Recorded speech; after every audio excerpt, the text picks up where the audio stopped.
pourquoi est-ce qu'ils nous racontent tout ça et pourquoi est-ce qu'ils épandent et pourquoi on nous parle du réchauffement de cette façon et tout. Alors, il y a une phrase de Zbigniew Brzezinski que je veux quand même vous lire parce que ça dit tout et ça a été écrit justement en 70 dans Between Two Ages. Il dit: l'espace et le contrôle du climat ont remplacé Suez ou Gibraltar comme éléments clés de la stratégie. Et quand il parle de modification climatique dans son livre, c'est uniquement comme l'arme absolue qui va être à la portée des Américains.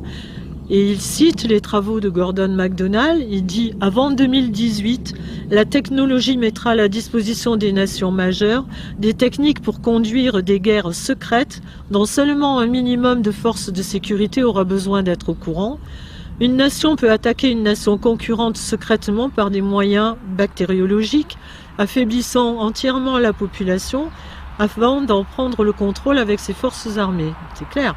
Ou bien des techniques de modification du climat pourraient être employées pour produire des périodes prolongées de sécheresse ou d'inondation, affaiblissant ainsi les capacités d'une nation et la forçant à accepter les demandes de sa rivale. À part ça, on est des complotistes. Donc la géo-ingénierie est bien une réalité. Alors, effectivement, on se rend compte que ça a un sens, c'est-à-dire que au moment où tout est coté en bourse, etc., si par exemple il y a des vins de Bordeaux qui sont une saison extraordinaire, qui a un millésime extraordinaire, et que les Américains ou quelqu'un d'autre et des récoltes à écouler de Napa Valley ou machin, etc. C'est vrai qu'une petite grêle bien ciblée sur les vignobles 2 mois avant la récolte, ça règle le problème de la concurrence. Après, donc ça c'est pour la guerre économique. Après, il y a aussi ce qu'il vient de dire, c'est-à-dire comment influencer une autre nation.